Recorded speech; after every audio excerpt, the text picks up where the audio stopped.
Meu chefe deu os 52 mil reais da meta, que eu bati para a estagiária, devido à sua garra perante os desafios da empresa. Eu, silenciosamente, preparei algo que fez ele implorar para me devolver o bônus. O ar-condicionado do escritório zumbia como um inseto insistente, um som que, por 6 longos anos, se tornou a trilha sonora da minha vida profissional. Eu mal o notava, assim como mal notava as horas extras se acumulando ou os fins de semana que sacrificava. Meu foco estava cravado na tela do computador, nos gráficos que subiam como foguetes, nos números que eu havia transformado de meras projeções em realidade sólida. O semestre havia sido brutal, uma maratona de negociações difíceis, viagens de última hora e noites em claro, mas os resultados estavam ali, em preto e branco, um aumento de 73% nas metas de vendas. Um recorde não apenas para mim, mas para a história da empresa. E com esse recorde vinha a recompensa prometida, o grande bônus de desempenho, 52 mil reais. Eu já tinha um destino para cada centavo daquele dinheiro.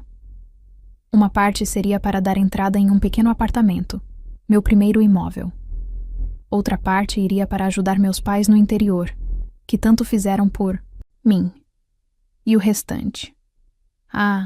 O restante seria para a viagem dos meus sonhos, um lugar com praia e silêncio, onde eu poderia finalmente desligar o celular e esquecer a palavra meta.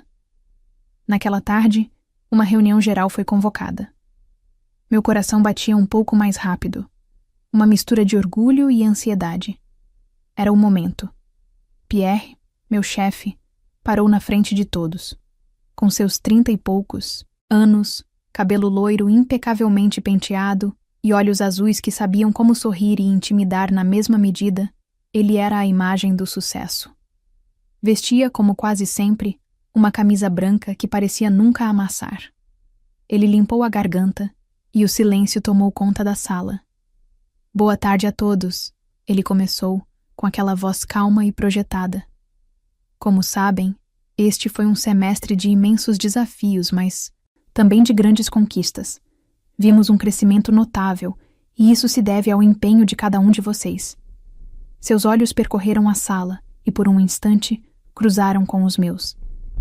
Ele me deu um breve aceno de cabeça, um gesto que interpretei como um reconhecimento, a confirmação do que eu já sabia. Respirei fundo, tentando conter o sorriso. E como é de costume, é hora de premiar aquele indivíduo que demonstrou um desempenho excepcional, uma verdadeira inspiração para todos nós. A pausa que ele fez pareceu durar uma eternidade. Eu já podia sentir o peso simbólico do prêmio, o reconhecimento público pelo meu esforço sobre-humano. Este semestre, continuou Pierre, o bônus de desempenho vai para uma pessoa que, em pouco tempo, nos mostrou uma incrível capacidade de superação e uma garra contagiante perante os desafios da empresa. Ele sorriu abertamente. Parabéns, Luana. O nome ecoou na minha cabeça como um tiro. Luana? O som de palmas tímidas e confusas preencheu a sala, enquanto eu permanecia imóvel, sentindo o sangue fugir do meu rosto. Luana era nossa estagiária.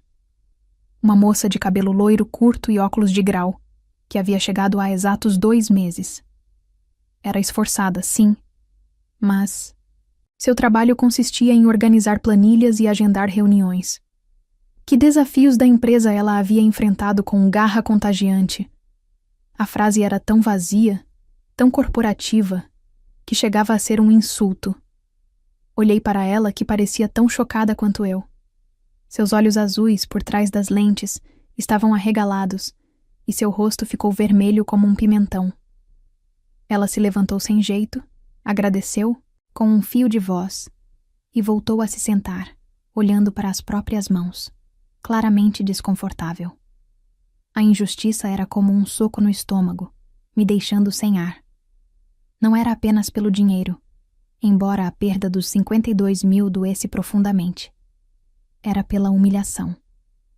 Pelo meu trabalho, minha dedicação de 6 anos, ser publicamente descartado em favor de um gesto inexplicável. Depois que a reunião acabou e as pessoas se dispersaram, falando baixo entre si e me lançando olhares de pena. Luana se aproximou da minha mesa. Olha, ela começou, a voz trêmula. Eu não sei o que dizer. Isso não está certo. Esse bônus era seu, todo mundo sabe disso.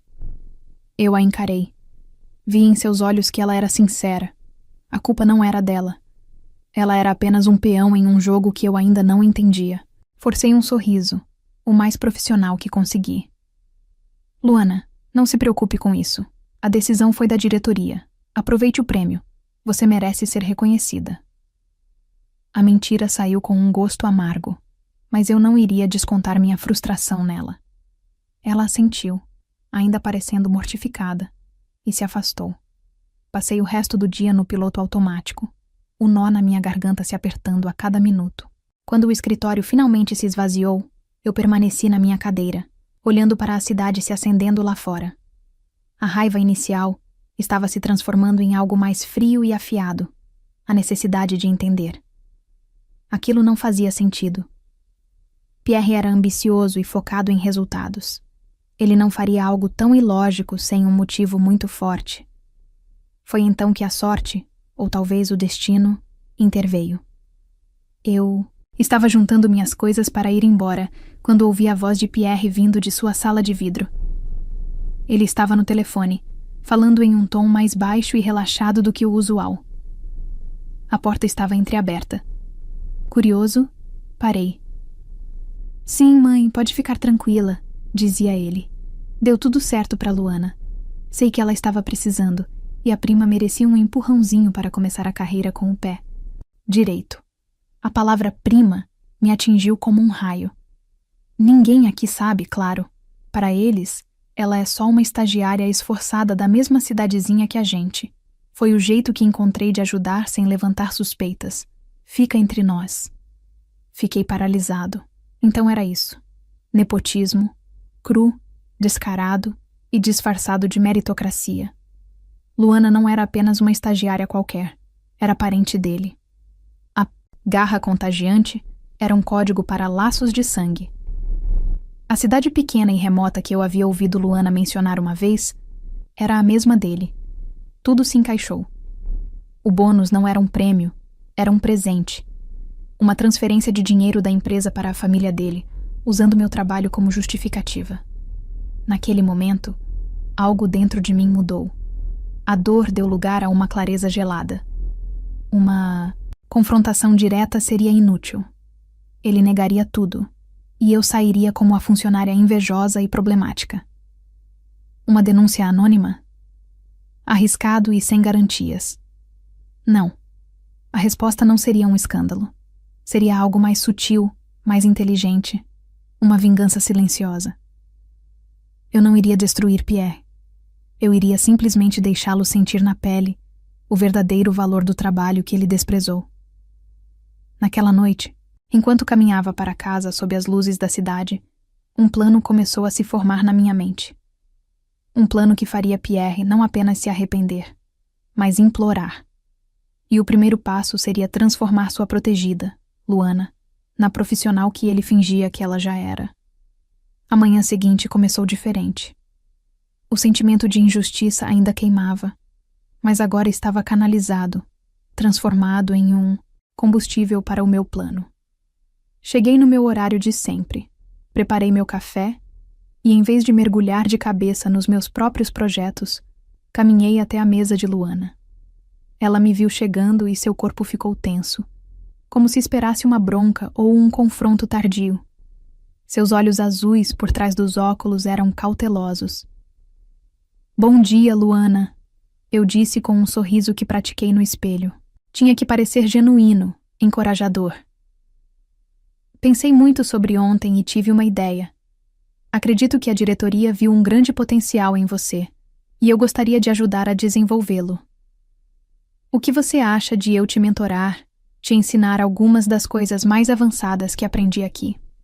A desconfiança em seu rosto foi lentamente substituída por uma surpresa genuína, e em seguida, por um alívio imenso. Sério?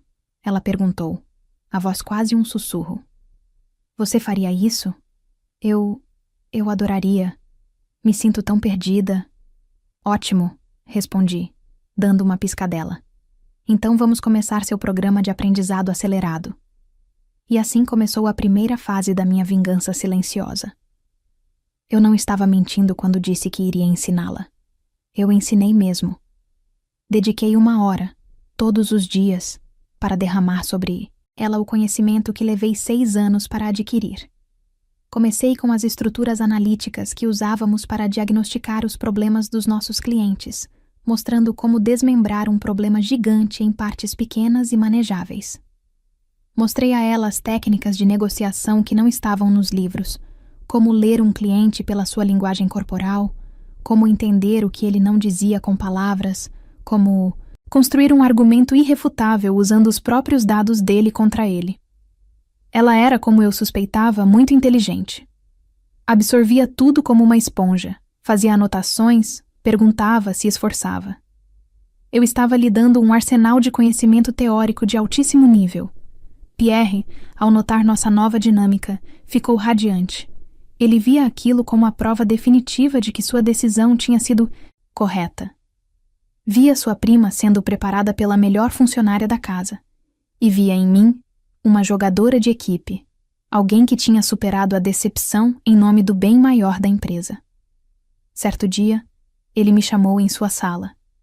Quero te parabenizar pela sua atitude, disse ele, recostado em sua cadeira de couro, o sorriso de comercial de pasta de dente no rosto. Ver você mentorando a Luana, passando seu conhecimento adiante. É esse tipo de liderança que valorizamos aqui. Mostra uma maturidade incrível da sua parte. É o meu trabalho, Pierre, respondi calmamente, mantendo o contato visual. Luana tem potencial, só precisa das ferramentas certas para brilhar. Exatamente, ele exclamou batendo de leve na mesa. Continue assim, quero vê-la brilhando o mais rápido possível. Mal sabia ele, que eu estava apenas seguindo suas ordens ao pé da letra. Depois de algumas semanas de treinamento intensivo, comecei a segunda etapa do plano, empurrá-la para os holofotes. Comecei pequeno. Pierre, a Luana fez uma análise excelente sobre o caso do cliente X. Acho que seria uma boa experiência para ela apresentar os resultados na reunião de equipe de amanhã. Radiante, ele concordou na hora. Luana, apavorada, mas armada com a teoria que eu lhe dera, se saiu razoavelmente bem. 1 semana depois, eu aumentei a aposta. Pierre, teremos aquela reunião crucial com o pessoal daquela grande rede de varejo. Que tal a Luana me acompanhar? Ela pode apresentar a parte inicial da nossa proposta. A preparação dela foi impecável. Pierre não apenas concordou, como pareceu orgulhoso da sua descoberta. Paralelamente a esse empoderamento de Luana, comecei a ajustar meus próprios hábitos. A mudança foi sutil no início. Parei de responder e-mails depois das 8 da noite. Depois, parei de responder depois das 7. Em uma sexta-feira, pela primeira vez em anos, desliguei meu computador às 6 da tarde em ponto. Meus colegas me olharam como se eu fosse um fantasma. Já vai? Perguntou um deles, chocado. Sim, respondi pegando minha bolsa. Tenho um compromisso. Bom fim de semana para vocês. O compromisso era comigo mesma, um banho demorado e um livro que estava na minha cabeceira há meses. No sábado seguinte, meu celular de trabalho tocou. Era um gerente de projetos, claramente em pânico com algum problema.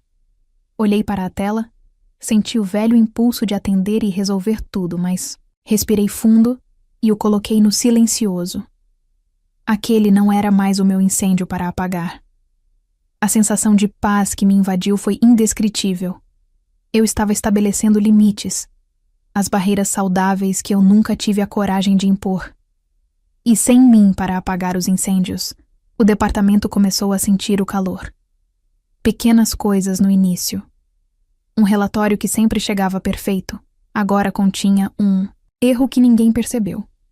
Um cliente que pedia um favor de última hora e era prontamente atendido por mim, agora recebia uma resposta padrão, dizendo que a equipe veria na segunda-feira. As tarefas que eu resolvia quase por instinto, naqueles minutos extras depois do expediente, agora se acumulavam. E Luana? Com todo o seu conhecimento teórico, ela era como um piloto que estudou todos os manuais, mas nunca enfrentou uma tempestade. Quando um cliente fazia uma pergunta que não estava no script, ela gaguejava. Quando um problema inesperado surgia em um projeto, ela se afogava em suas próprias análises, incapaz de tomar uma decisão prática e rápida. Ela sabia a teoria da negociação, mas não tinha a experiência para lidar com a pressão, com a malícia, com os imprevistos que eram o pão de cada dia do nosso trabalho. Um dia, ela veio até minha mesa, o rosto pálido. Estou com um problema enorme no projeto ITSINE. O cliente mudou uma especificação crucial e o prazo é para amanhã. Eu não sei o que fazer. Os números não fecham. Olhei para ela, depois para o meu relógio. Eram 5h50. Luana, eu disse com a voz mais calma e encorajadora que consegui.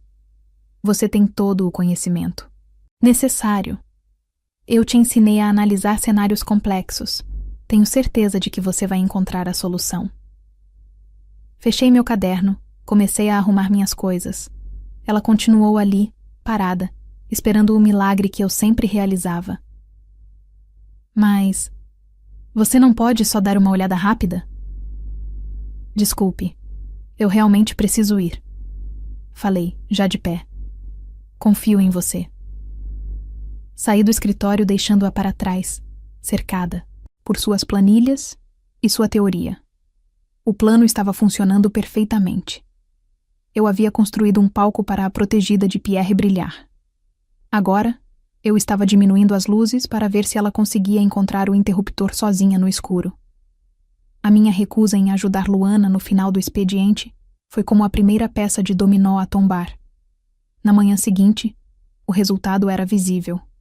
O cliente do Projeto ICRUM, uma conta de médio porte que eu sempre mantive impecavelmente satisfeita, havia formalizado uma queixa por e-mail, com cópia para a diretoria.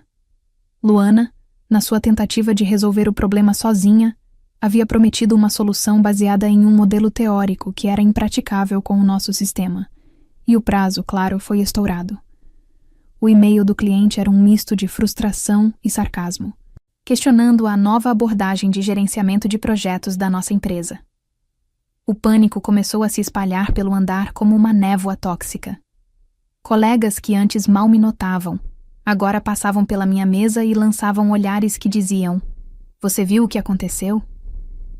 Eu apenas assentia, com uma expressão neutra, e voltava ao meu trabalho. Luana estava visivelmente abalada. As olheiras sob seus olhos eram mais profundas, e ela passava o dia em um ciclo frenético de olhar para a tela, digitar furiosamente e depois apagar tudo. Ela tentava aplicar as complexas estruturas que eu lhe ensinara, mas faltava-lhe a malícia, o instinto que só anos de experiência podem dar. Ela via a árvore, mas era incapaz de enxergar a floresta. Em vez de resolver problemas, ela se tornou um gargalo. Outros projetos começaram a atrasar, porque dependiam de análises que ela não conseguia finalizar ou de decisões que ela não tinha coragem de tomar. A protegida de Pierre, a estrela em ascensão, estava se tornando um peso para a equipe. Pierre, por sua vez, perdeu o brilho. O sorriso fácil foi substituído por uma testa permanentemente franzida. Ele passava horas em sua sala de vidro, ao telefone, gesticulando com impaciência. Começou a fazer microgerenciamento, chamando Luana para reuniões a cada 30 minutos, o que só a deixava mais nervosa e improdutiva. Seu olhar se voltava para mim com frequência crescente. Eu podia senti-lo me observando, provavelmente se perguntando por que a minha maturidade e liderança haviam desaparecido tão de repente. Eu continuei meu trabalho com uma eficiência fria e calculada, cumprindo minhas tarefas, mas sem mover um dedo para além do escopo do meu cargo. Eu era um funcionário exemplar, fazendo exatamente o que me pagavam para fazer, e nada mais. E a ausência desse nada mais estava quebrando o departamento. A situação atingiu o ponto de ebulição 2 semanas depois. Nosso maior cliente, uma conta que representava quase 1/4 do faturamento do departamento e que eu gerenciava pessoalmente antes de ser promovido a uma função mais estratégica, estava ameaçando colocar o contrato em revisão. O projeto, agora sob a supervisão geral de Pierre e com partes delegadas a Luana, estava um caos. Prazos foram perdidos. A comunicação era falha e o cliente estava furioso. Foi a gota d'água. Naquela tarde, a secretária de Pierre me chamou. Ele quer falar com você na sala dele. Agora. O tom era urgente. Entrei e fechei a porta. Pierre não estava recostado em sua cadeira. Estava de pé, perto da janela, olhando para a cidade com as mãos nos bolsos. Ele parecia cansado. A camisa branca tinha um leve vinco perto do colarinho. Sente-se, disse ele sem se virar. Eu permaneci de pé. Ele finalmente se virou para mim e, pela primeira vez, vi desespero em seus olhos azuis. Você sabe da situação com o nosso maior cliente. Estou ciente dos rumores, respondi de forma neutra. Não são rumores, ele retrucou, a voz tensa. É um desastre. Eu preciso que você assuma isso. Agora. Preciso que você ligue para eles. Use seu relacionamento. Faça o que for preciso para acalmar as coisas.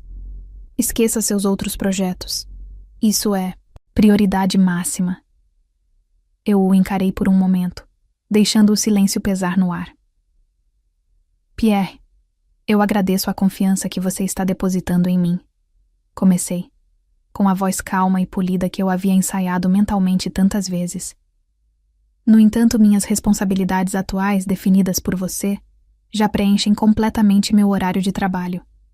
Assumir este incêndio agora significaria negligenciar os projetos pelos quais sou formalmente responsável. Ele me olhou incrédulo. Eu não estou pedindo. Estou mandando. Eu sou seu chefe.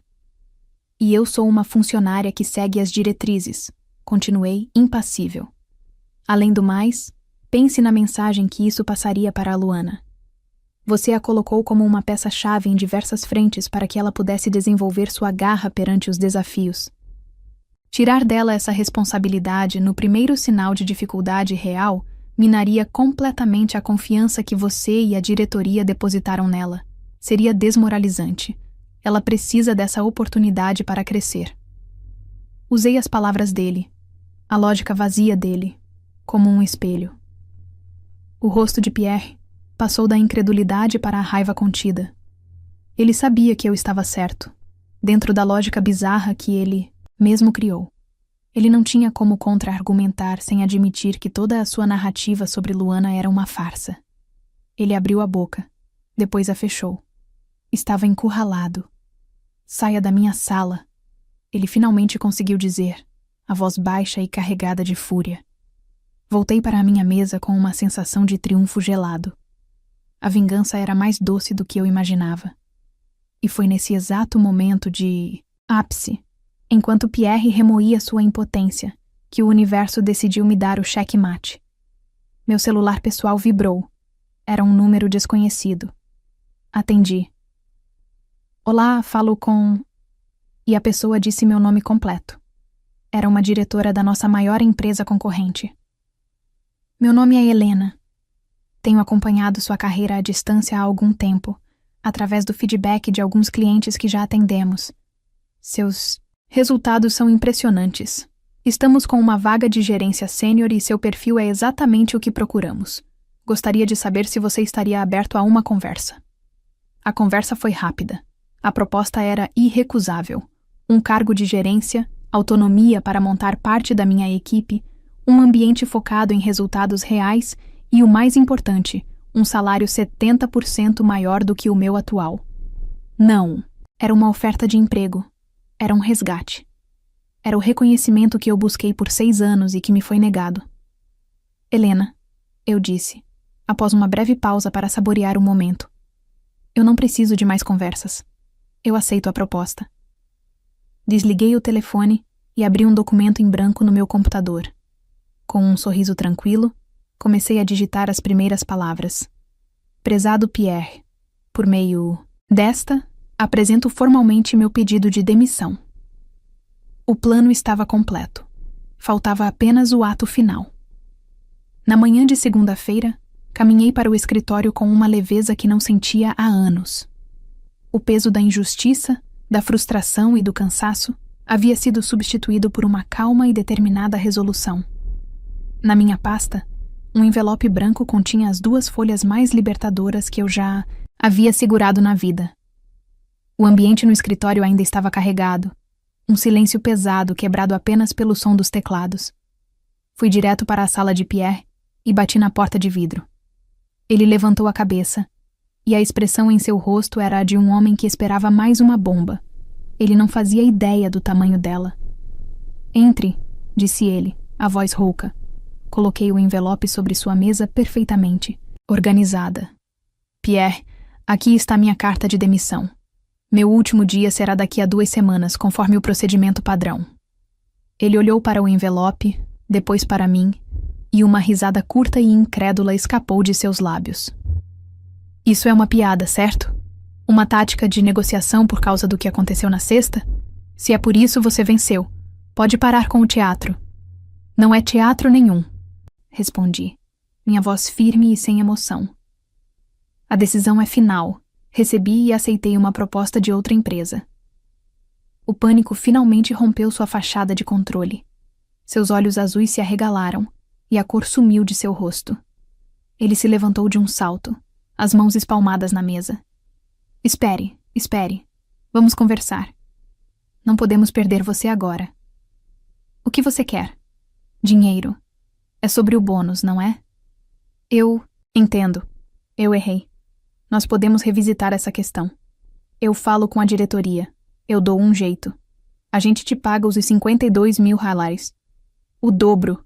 Te pagamos o dobro. Apenas retire essa carta." A oferta, tão desesperada e patética, era a confirmação de tudo. Ele não estava oferecendo porque reconhecia meu valor, mas porque estava com medo de perder sua própria posição. Era a confissão de que seu esquema havia saído pela culatra de forma espetacular. Eu sorri, um sorriso genuíno e tranquilo pela primeira vez em muito tempo. "Pierre, eu agradeço a oferta, mas minha decisão não tem nada a ver com dinheiro.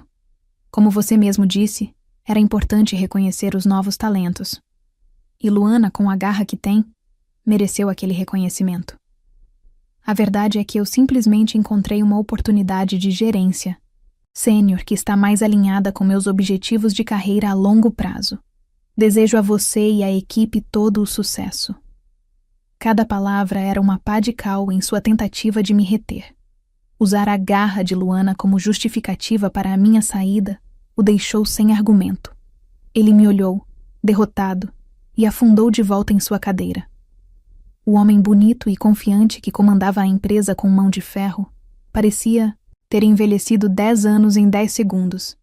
Minhas 2 últimas semanas na empresa foram como assistir a um filme em câmera lenta sobre um desastre que eu mesmo havia arquitetado, não por ação, mas por omissão.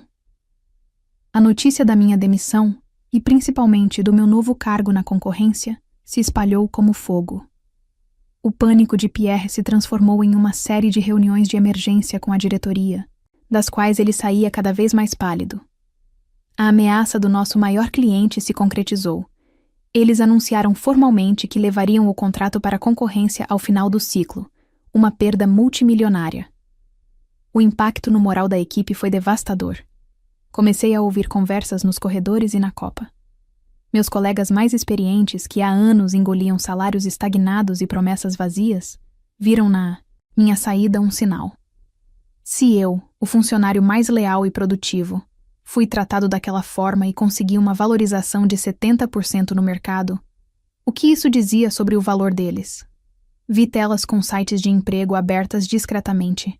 Ouvi conversas sobre atualizar o currículo. A lição que Pierre quis me dar com um bônus de 52.000 reais estava custando à empresa milhões em contratos perdidos e um êxodo iminente de seus melhores talentos. Luana me evitava.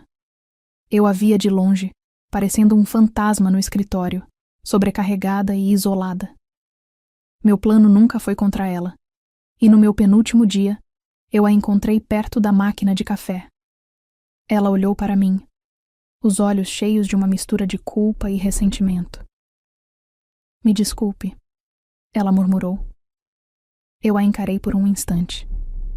A culpa não foi sua. Luana, eu disse, sinceramente. Você foi usada assim como eu. Apenas aprenda com tudo isso. Conhecimento teórico é importante, mas a experiência e a integridade são o que te definem no final. Não deixe que ninguém te use como desculpa para as falhas deles. Ela assentiu, com lágrimas nos olhos. No meu último dia, embalei minhas poucas coisas pessoais em uma caixa. O escritório parecia um lugar estranho, um capítulo encerrado. Ao sair, passei pela sala de Pierre. Ele estava lá dentro, olhando para a tela do computador sem realmente ver. Ele não levantou a cabeça. Não houve despedida, apenas o reconhecimento silencioso de sua derrota. Enquanto as portas do elevador se fechavam, eu respirei fundo o ar filtrado pela última vez. Minha vingança não foi um ato de destruição. Eu não saboteei projetos, não roubei clientes, nem sequer falei mal da empresa. Minha vingança foi simplesmente me retirar. Foi parar de doar minha energia, meu tempo e meu talento para um lugar que não me valorizava. Foi permitir que a minha ausência falasse mais alto do que qualquer palavra de protesto. Deixei que as consequências naturais das ações de Pierre demonstrassem o meu verdadeiro valor. Ao tirar a peça que sustentava todo o castelo de cartas dele, eu não precisei soprar para que tudo viesse abaixo. Ele mesmo já havia garantido a ventania. E enquanto eu caminhava para fora do prédio, em direção ao sol da tarde e a um futuro promissor, eu não sentia ódio nem amargura. Sentia apenas paz. A paz da superação e a doce, silenciosa e inegável sensação de vitória.